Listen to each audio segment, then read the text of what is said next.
Hey everybody, thanks for tuning in. I want to welcome you to Lesbian Dating Chronicles, the Catfish Story, Part 3. So in this video, we are going to talk about how another person kind of slid into the situation, kind of made it a little hectic. I'm going to post some comments and some conversations that I had in regards to that situation, and I'll kind of explain what was going on at the time. So so let's get into the Catfish Story Part 3. Oh, before I go, please do me a favor. It does not cost a thing for you to go and subscribe to my channel and also hit the notification button, so that way when I upload another story, you'll get a notification that I've uploaded it. So thanks for tuning in, and here we go with part 3.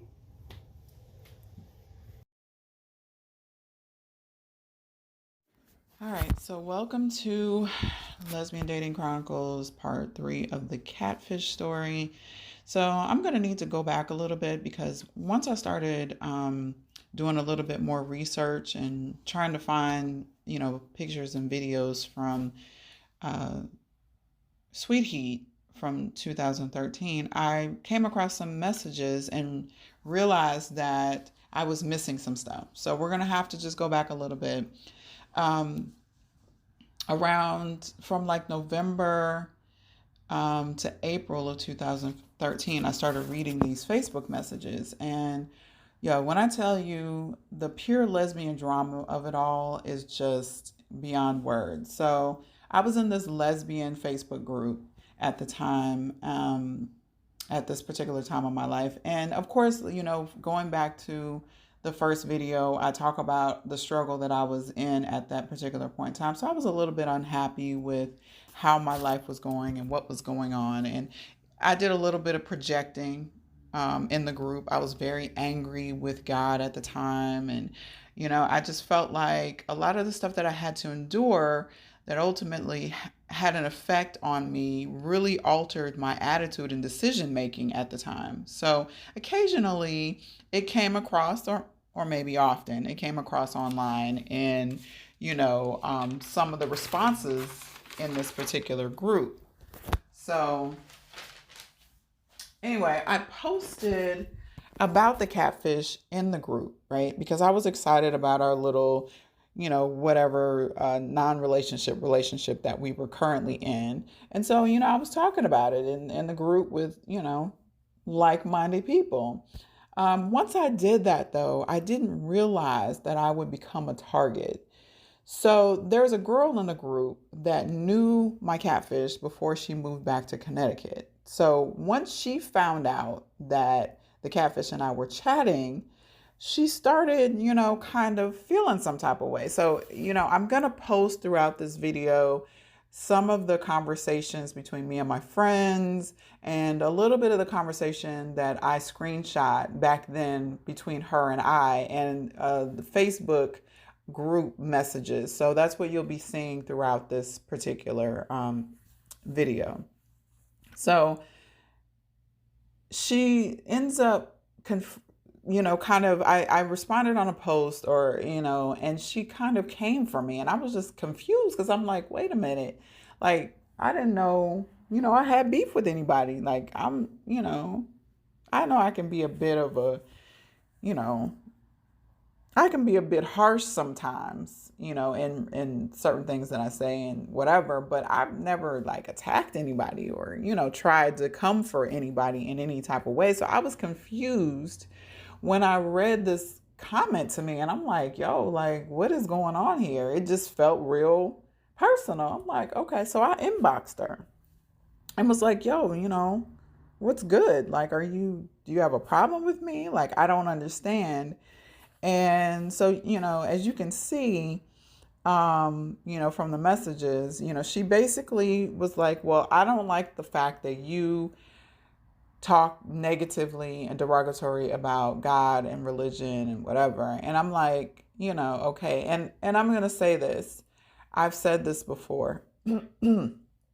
on another Facebook post that I made, and probably not long after this happened, because, you know, people who call themselves Christians, or, even in other religions, I'm sure, when you decide that you don't like what somebody else is doing, right? You don't particularly care for whatever they're doing. You don't feel it's, you know, godlike or whatever. And then you decide, in response to what is it you don't like, to attack that person.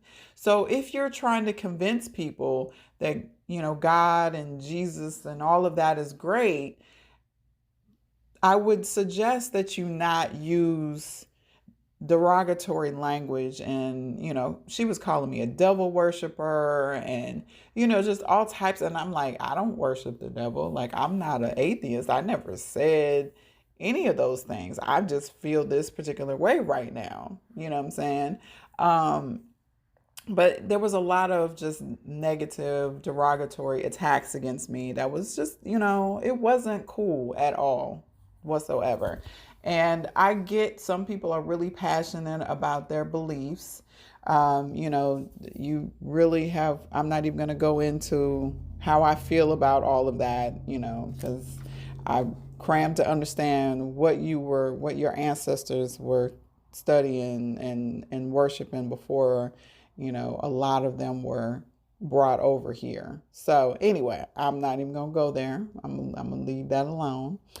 But I was just really like it really upset, because I'm like, yo, I'm not doing anything to this person. And it became a big deal in this particular group. Like, now that in hindsight, when I look back, I realized, because the Catfish was, once she found out that her and I were communicating, she started hitting the Catfish up. And so she was sending pictures and, like, hey, basically, based on the conversations, because there was a lot of screenshotted conversations that she was having with the Catfish that were sent to me. There was pictures that she had sent to the Catfish that were sent to me. And I cannot say that the way that I acted and responded was the best way, because I fed into the nonsense. I fed into the drama. I gave into that negative side of it. And hindsight, I feel like the Catfish was probably feeding into it on both sides. So she's telling me one thing, she's telling her another thing. Completely sounds like some other Gemini nonsense I just went through. Yeah, check the side eye. So she continued to target me in this group and in my inbox, until all the way up until October of 2013. Like, she continued to come at me and give me the blues like crazy. All the way up until when the Catfish and I finally stopped talking. So I do have to give a special shout out to my crew. They held me down through this whole situation. They really just had my back. And even though they thought that I was totally an idiot and wasting my time, they were still loyal to me. They still held me down. They still gave me, tried to uplift me. And they were very supportive through this whole thing, because I was really feeling some type of way about this girl. Like, I cannot front that I was like, yo, I'm like digging this chick. Like, everything about her is just dope. So, I'm gonna post some of the messages again, a couple of email messages between them and I, because I was totally smitten by this girl. And they tried to talk me out of it. They tried to get me to, talk to other people. And, I was, occasionally, communicating with people, chatting with people online. And, I'd gone on a few dates and whatever. And, I was doing my thing, but I was very loyal to her. Like, I really wanted it to work with her. So, anyway, I digress, or maybe not. That's all part of the story. So eventually, I get kicked out of the group because of this particular girl. So here's a message between me and the admin of the group telling me why I was the one being kicked out of the group. So it was very frustrating to me because I'm like, yo, I really am just responding to what's being said to me. And I don't think it's fair that I'm the one that ends up getting kicked out of the group when clearly there's a back and forth dynamic of this situation, and you can see where it started. It wasn't started by me, but my responses, because of course, the way that my highly intelligent tongue is set up, I have the tendency to say things that are, you know, get under people's skin and aggravate them in a way that they probably never thought that they could be aggravated by someone. So I get that. I know that I should have ignored them and kept it moving. But I was, I wasn't in that frame of mind at that time. I didn't have that level of maturity, which is unusual because typically I have, but at that particular time, I'm like, you know what, you're gonna go low, I'm gonna go with you, like, but I'm gonna do it with these big words though, because that's how I roll. So some days, I just don't want to walk away. Like I want to be petty, and I was. So again, the catfish was sending her naked, half naked pics to me and laughing about them, like really talking crap about this girl. And I know now today I would have never engaged in that childish drama, but being unhappy with life made it easy for me to be that kind of person, to justify my behavior because I was just, miserable. So, I realized that, there's a lesson in that you really have to take ownership of your life and recognize when you're unhappy and projecting onto other people, because I was definitely projecting my pain onto other people in the group, in life. And I still, excuse me, it's still something that I kind of have to check myself on. Even today, I'm very self-aware. So I try to, like, when I feel myself going down that road, I isolate myself. I'm like, okay, I need to like take a minute, regroup, recenter myself. I'm not in a place for me to be around people and not project that unhappy, negative vibe on people. I don't want to do that. So I really have to work on that. I think that's, it's a great lesson to learn. That I noticed that on posts, I see people doing the same thing on social media. And as ironically, this 10-year challenge, I recognize that some people were really upset that people were posting. And I'm like, I remember when I used to be angry that people would do these challenges. And I'm like, why am I mad at them for doing something? It's not negative.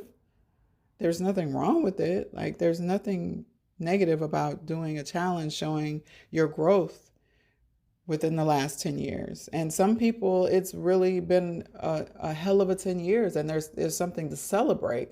And then you've got other people that are being, that are very derogatory about it. Like, I don't understand, why people are, this is stupid, and, just very negative, comments. But here's my 10, 15, 20, and 25. So, yeah. So I do want to thank you all for tuning in to the Catfish Story Part 3. I definitely wanted to touch bases on all of the stuff that was kind of going on, and let you read some of these messages that were happening at that particular point in time.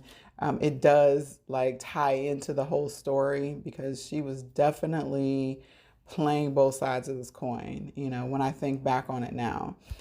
So please do me a favor. It does not cost you anything. I'm going to keep saying it. It's free for you to click the notification button, click the subscribe button, It would be greatly appreciated if you would do that. I will we will have part four. That'll be the final part of the catfish story. So thank you for tuning in, and you have a wonderful day. Bye.